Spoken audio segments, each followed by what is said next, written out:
Hello everyone, my name is Sjokz and I'm here with Fnatic's Rekkles, Cloud9's Nisqy and Fnatic's content creator Pete, and this is the United in Rivalry podcast.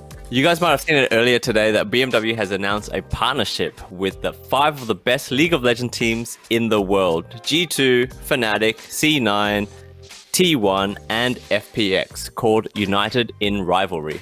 That is pretty crazy to see all those big organizations together in this partnership. But BMW, of course, is no newbie to esports. They have been in the space for a while in a sustainable and future-oriented way. For instance, on top of that, we can also see the logos on all of your jerseys right now. I'm just trying to see. Rekkles, yeah, it does look pretty cool, I have to say. And these are the new Fnatic jerseys, of course. I think it looks awesome. And my father has one of these, so it's a win-win. That's awesome. Nisqy, of course, Cloud9 has worked together with BMW for a while, but it must be cool that now all these other top teams are also involved. Yeah, I mean, I think it's nice to have like every top team of every kind of region be together in like one sponsorship. And yeah, BMW is kind of smurfing, so. They're smurfing, absolutely. Well, by joining forces with the best teams in the world, BMW aims to use their design and innovation skills to help shape the industry in the long term. And this is a first for esports. And with that, I also wanted to talk about some of your first successes, the first time you've met people in your life. So let's dive in. So I just want to change the conversation a bit and come and talk to you about your first. You've all come really far in all of your careers, and it makes me wonder about your beginnings, where you've come from, and your successes, and how you've overcome obstacles on your way to the top. Now, I want to know from each of you, let's start with you, Sjokz. What is your first or biggest failure that you can remember, and how did you overcome it? I mean, there's a lot. There's so many. There's a lot of things, but mainly the most important thing is that you just continue after. But there was this one day from hell, and this is more life than career. But within the same hour, I found out that I had to get this work visa for a job I was doing, which would have me do all this paperwork and fly to another country and all that stuff. And I lost my apartment because I didn't read the contract correctly. And basically my landlord called me and said, "Oh, so you're moving out tomorrow?" And I was like, what? I had a full-on breakdown. But after that, I think I dealt better with stress situations and also with paperwork. But I figured, what can be the worst thing that can happen? I was homeless for 2 days and I ended up being fine. So, hey, there we go. What did you learn from that experience? I learned to compartmentalize, is that how you say that in English? When a lot is going wrong, not to kind of freak out. Like you can freak out for a little bit and you can yell and maybe cry, but then you have to see, okay, how do I tackle this problem in facets? Like first this, then this, just break it down and keep calm, which is easier in theory than in practice. I think we could all learn a thing or two from that ourselves. Nisqy, what is your biggest challenge that you've had to face? I think one thing that's been really hard for me is that I kind of had to switch teams. I was forced to switch teams, I guess, because back when I was in Fnatic Academy is when our slot has been bought, I think, by another team. So I had to leave the team for another team. And then after Envy, they didn't make into the franchising, into the league. So I had to leave it again, like that team too. And then after that, I went to Splice. And then again, they kind of didn't make it in the beginning into the franchise league. So I left them again for C9, and I guess now I'm kind of happy here, so. I'm glad to hear that. And Rekkles, you've had your fair share of obstacles you've had to overcome. Can you name one, or maybe even the first one you think? Does it have to be esports related? Can be as the same as Sjokz. Doesn't have to be. I would say probably when I got my knee injury when I was young, 13, 14, doing a lot of sports, and I got an injury and had to change the pace of my life. I thought that was really very hard to go from doing something so much to then not being able to do it at all. I thought that transition was really hard. And how did you overcome that mentally? It must have been such huge devastation. I think it took a lot of time, but from not hanging out with my family, but getting support from my family, I feel like that helped me a lot. Having someone to talk to about my issues. I think it's not something I would have been able to tackle on my own. So I was very grateful, or I guess nowadays I'm very grateful that I had them there. I don't think I was as grateful back then as I should have been, but nowadays I realized that like without them I wouldn't have been able to get through that. So I think that's the way I overcame that problem. Yeah, I mean, family is very important. During your time in your careers up until this point, I bet you guys have met some pretty interesting people. I mean, you get around and it's not a big community, but it's still, you know, like a lot of interesting characters. When was the last time you were starstruck? Like, when was the last time, Rekkles, you met someone and you were like, whoa, I know you and I've looked up to you, and, you know, that's that feeling. Oh, okay. So there's a Swedish football team that I followed for my entire life. It's a team from Gothenburg, and when I grew up it was like a dream to play there, kind of. It's something I feel like everyone strived for. All of my friends and the people that were older, the people that were younger, everyone was talking about it and wanting to go there. And then I had a friend a couple of years ago that was actually playing in that team that I used to play football with, and I went to one of his games when I was back in Sweden for once, and I got to see him after the game, and in a way I was kind of starstruck, which was weird because we used to play together, we used to go to the same school, but seeing him being that person instead of the usual person in school or alongside me on the field was very different and kind of left me a bit starstruck. That's interesting, because I guess the other way around, he probably also like looks up to what you've done. That's very cool. So it's like a mutual starstruckness, so to speak. Yeah, I just think he had his a couple of years before I had mine, if that makes sense. I think most of my friends had the starstruckness towards me back in 2014 when I had like my breakout year, or even 2012 maybe. Meanwhile, he just came up now in 2017, so it was a different timeline, but still it just felt interesting to see us grow up together and then go different paths, but still have like, how would you say, respect, or so much respect towards each other. How about you, Nisqy? When was the last time you felt starstruck? I think it was either Rick Fox when I was at the LCS, because I mean he's like such a, I don't know, he's like such a known guy, you know, and I think also, even though I'm a pro right now, like for example at Worlds, kind of just seeing Faker for the first time, I was like, wow, you know, he's right there, you know, and yeah, just that's it. I think it's mostly pros for me, or like in the beginning of my career as well, you know, when I jumped Fnatic out of the house, and then I don't know, I saw Amazing, I even saw Rekkles, you know, I was like, wow, you know, they're right here, and yeah, you know, it's kind of funny in a way, but yeah, that's it. Yeah, it's kind of cool how when we started, I guess a lot of us like almost 10 years ago almost, or like a very long time ago, like 7 years. And now this gaming world and this esports world has become so much bigger. And all of a sudden, you know, at finals and that stuff, you see artists and you see these people from like the NBA and from football and whatever. And it's really strange how it converges. I remember like in 2014 when we did all like the song with Imagine Dragons, and they were there and we played League with them and we got introduced to them, and I was like, what is this? How is this possible? But it turns out that, you know, people are just people, and we bond over kind of similar things. And I think especially in gaming, that's the case. Like Rick Fox is a great example as well, of course.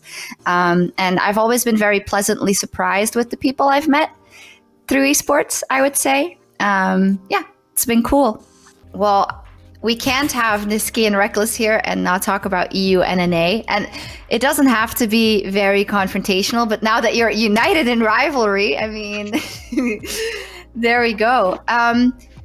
Maybe since Nisqy has played in both, can you outline some differences between EU and NA and the like, we're talking about the leagues, of course, and the esports. I mean, I think one thing that was really weird to me was when I first came here, I was in Envy, and I felt like players were not giving as much as European players were giving at that time, like solo queue times, or like, I don't know, they would just play other games constantly, you know, and I think that really surprised me in the beginning, but then I kind of got used to it, you know. I think that was one of the biggest things. And also, I think players are just playing way more safe here compared to Europe. Like, they take less risks. I think they're maybe just either scared of like fans, you know, like blaming them or flaming them, or I'm not sure why, but these are the two big things for me. Rekkles, do you agree? Do you think because of these or other reasons, the LCS and the LEC have completely different reads on the meta and stylistically plays very differently? I just think playing safe is the easiest way out, and the default 90% of the players go to when they play on stage. In scrims, it's much more crazy. I think it's probably crazy in NA as well. But it's just when you're on stage, everyone's watching, everyone's judging you. Then playing safe is like it's just a good bet. It can't go wrong. And if you lose the game, most likely someone else is gonna get blamed instead of you. So I think it's like a lot of people just like that route because it keeps them safe from harm. But in Europe, I think people just care less, or over the years realize that it doesn't matter as much as they think, and nowadays just go for it. Yeah, it's almost like it's had like the opposite evolution, like in EU, because EU was successful a couple of years ago, also like at Worlds very early. So I guess the confidence built a little bit, and then it built little by little by little. And because these rookies kept coming in that were always so explosive, everyone had to be on the top of their toes. And on the other side, I think it was kind of a negative snowball in NA because things weren't going well, and then the rookies weren't doing well, or there weren't as many, and then the imports didn't work out, and then like people got less confident when actually it's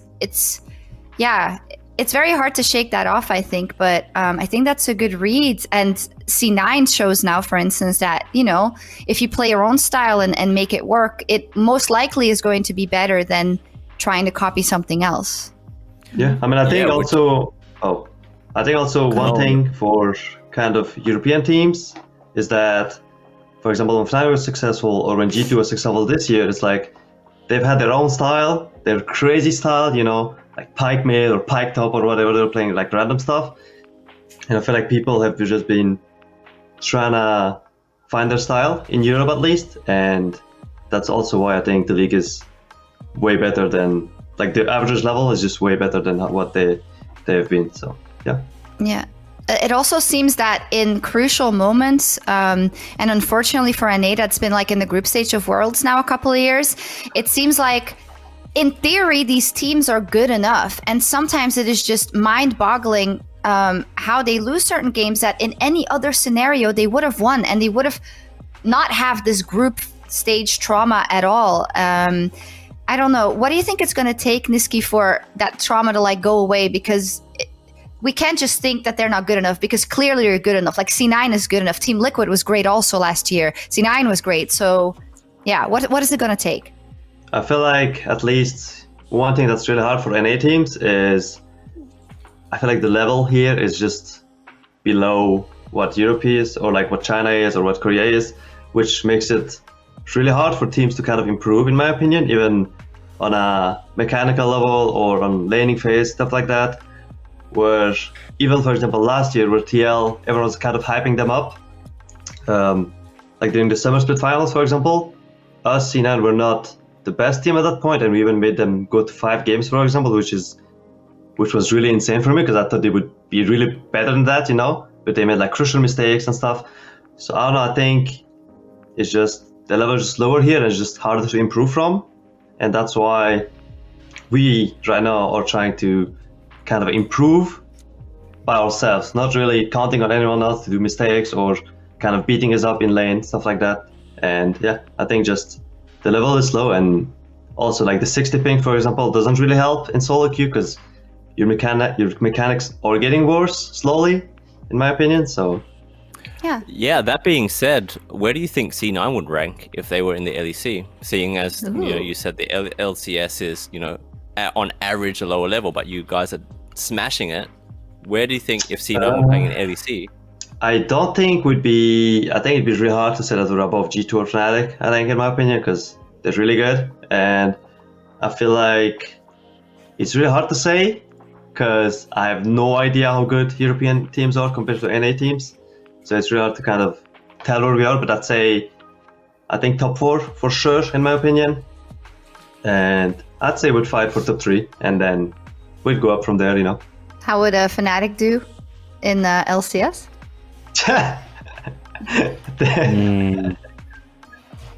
That's a good question. I feel like C9 in Europe would be second, probably fighting with us for second, potentially even first. But for us to go to LCS, probably same thing actually, fighting for second or potentially first with C9. But I wanted to actually say something about what you mentioned earlier, what you think or what Nisqy thought NA needs to go to the next level. So I have a theory that we here in Europe didn't have it either until 2018 Worlds happened, where, well, we went really far, but G2 went quite far too. And Vitality had their spark in Group B, where they had RNG and Gen G, I think they were called at the time, drawn. And they didn't make it out. They lost to C9. But they were still making a spark in that group. And it just felt like that Worlds gave everyone so much belief that it was possible. Meanwhile, before that Worlds, no one thought it was possible. Not even the best team in Europe. And I think NA needs something like that. They need a Worlds where the teams go really far and the teams realize that this is actually possible and it's not just a dream or the benchmark is to lose in groups. Because I feel like that's kind of where they are at right now in their heads, that getting out of groups is like almost a dream at this point, when I think it could definitely be a reality. They just need it to happen once to actually believe it themselves. I think that's kind of true, because even like, for example, last year when I joined C9 and we're at Worlds and it's like, oh, we drew G2 and Griffin. I'm like, oh, you know, it's over. It's gonna be hard. And then it's like all these stuff like, oh, NA is not gonna make it again, or like they're not even gonna make out groups. And I'm like, okay, it's my first Worlds appearance kind of, and I'm like, I will try to do it. And then I realized how actually good the other teams were.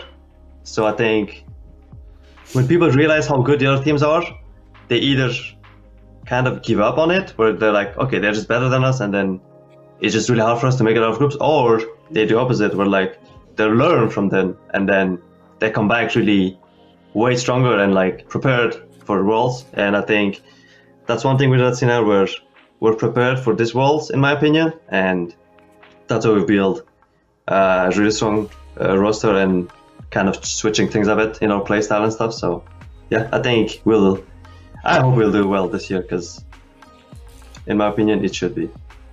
Yeah, I agree. It's a good point, though, that sometimes just something has to happen for people to change their minds. And I think when I look at kind of Worlds, and even last year when Fnatic got drawn into that like group of death, I just remembered all those times where crazy things had happened before, like Vitality, who like almost got out of that group even though they didn't, but they like beat RNG, or you know, Fnatic with that crazy run coming back from 04, was it 03 or 04 at the World Championship and stuff like that. And I think you need a watershed moment like that in NA.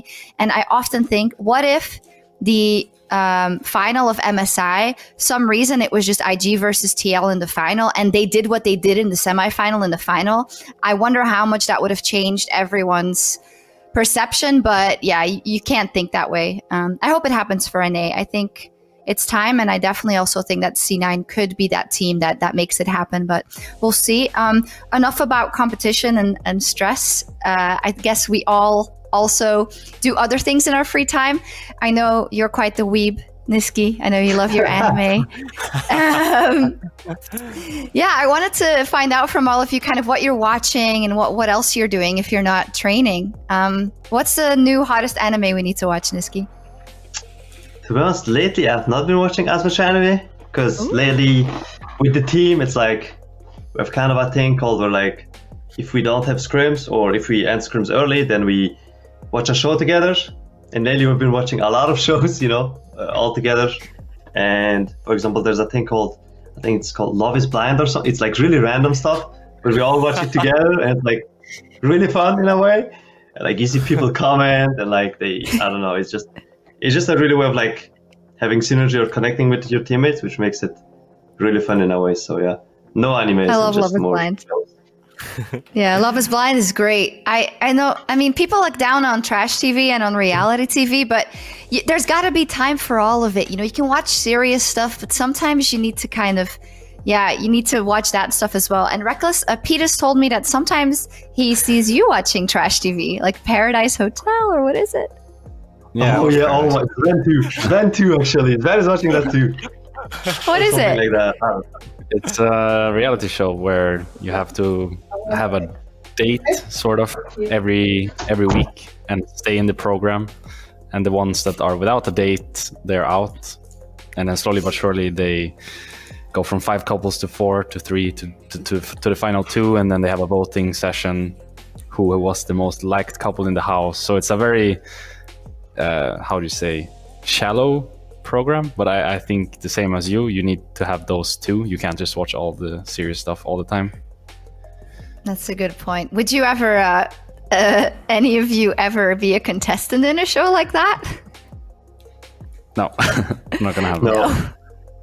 I've applied to be on a reality show, but I didn't get in. What? It was nothing like this. It was nothing like Love is Blind or Paradise Hotel. I don't have the body, but I think it was like a traveling show where you like in a pair of teams, or in a team, and you have to like figure out clues and move around the world in different find different ways to like, get from one place to another. Amazing Race, it's called. Yeah, it's intense. Yeah, I think I would have been really good at that, but yeah, We'll never know. I mean, I like. I don't think it like would have. Yeah. Sorry. No, nothing.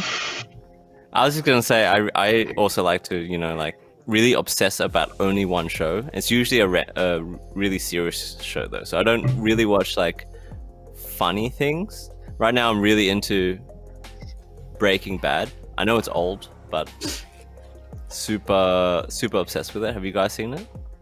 Yeah, I have. it's good. Yeah. It's good. It's like you can't say you haven't seen it nowadays, or people are like, what? You haven't seen Breaking Bad? It's like, yeah. That's why I feel like I had to watch it, right? So I can keep up with the memes. That's all I'm about, you know, just trying to keep up with the memes. Have you seen Tiger King?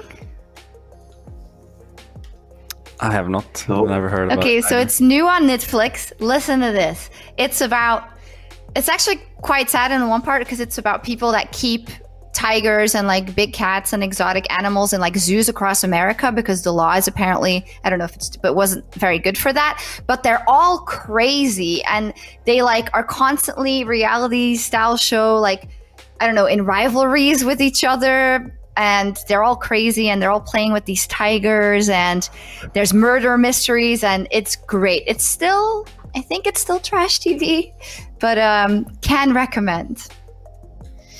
I'll recommend Criminal Minds and Dr. House. Ooh. Yeah, Those you've are been favorites. obsessed with them for a long time, haven't you? It's a lot of seasons. It takes time. Yeah, that's why your solo queue name is Spencer Reed, right? Yes. Ah, cool. It's my favorite Yeah. character from Criminal Minds. Well, House is also really, really good. It is. I'm kind of getting too obsessed now, so I'm thinking about changing name again. We'll see about that though. But it's kind of coming to mind. Do you always change your nickname to like what you're obsessed with in the game, or like a movie, or? So I used to just have Rekkles as the name, and then I played normal games with my friends, and they'd always make a big deal, or the enemy team would always make a big deal about me being in the game. So I'd like to change my name to try to stay incognito a little bit. And then sometimes I it see. helps to change it constantly, so it's not so easy to remember for everyone. Yeah, that makes sense. How about, like, besides watching shows, what are any books or music that you listen to or read? Can also be guilty pleasures, because I'm reading Harry Potter. I've never read it before. And it's not that I feel guilty. A lot of people really recommend them, but then there's also so many books out there that can teach you all these different things too. So it's kind of a guilty pleasure to read Harry Potter, even though I think it's great. There's a lot of moral lessons in it too. So I would say I have a thing for movie franchises. So it could be Harry Potter, for example. It just kind of comes and goes. So I just had an Avengers week, I guess, month. I don't know what you call it. But I just rewatched like all of the Avengers movies and the Marvel series movies. Yeah, that's how it's called. And then maybe next month it will be Pirates of the Caribbean or Hunger Games. Who knows? It's just I wake up. I've heard and you're have it. obsessed with Lord of the Rings. That is true. So it might be Lord of the Rings month. Who knows? I have that as well. Like when I start watching like one thing of something, I just get really obsessed, and then I watch all the movies, and then I watch all the YouTube videos about like the theories about the movies, and then I read the comics, and then I just go down the rabbit hole. Nisqy, anything you're obsessed with or guilty pleasure? I mean, lately I've been playing kind of games that you have to beat, kind of queue games. I played some Minecraft lately, where I'm just chilling, you know, I'm just doing random stuff. Kind of just making sure that I kind of enjoy not playing League as well sometimes, because I think playing a lot of League is not that good for you. So yeah, just Minecraft and then random games. And also I was playing some like Battle Royale games, you know, so just chilling sometimes with the boys. Never alone just though. Chilling. Yeah. Always with someone. Yeah. I know it sounds Gotta keep crazy, that but I think a thing like that, for example, watching shows together as a team, is what makes a championship team. That's my theory. So I don't know if you guys planned that, and it was like a thing. I mean, it's like, it's closer. not really like that plan, but it's like, oh, watching this show. It's like, because we're in Korea, and then we watched The Witcher all together, and I was like, okay guys, when we go back to NA, we should probably watch shows together, because it feels good, you know? And then we're like, yeah, maybe. And then we started watching The Boys, I think it's called, and then now we're watching Love is Blind, and it's like, if someone watches the episode, we thought everyone being there is like, oh, what, you watched it before me? You know, it's like, kind of, we all have to be there to watch it, which is kind of nice, and yeah, it's kind of planned, I guess, in a way, so it's good. I just think small things like that make the best teams. Yeah. Because then you have more upon than just playing together. Yep. Which makes you better at playing together. It sounds crazy, I know, but I feel like from my experience, this really helps, having that kind of bond. Yeah. I mean, it makes sense because it's also less forced than, I guess you also do team exercises and whatnot and blah, blah, blah, blah. But those things can only achieve a certain amount of, I guess, cohesion. But if you do something that you actually enjoy together and you're naturally gelling, that works really well. So I think you've cracked the code. We should just all watch more shows together and play and whatnot. And then, you know, EU will win Worlds and NA will win Worlds, and it'll be all good. All right. Well, that was a lot of fun. And this has been our first United and Rivalry podcast. Thank you all so much for joining me.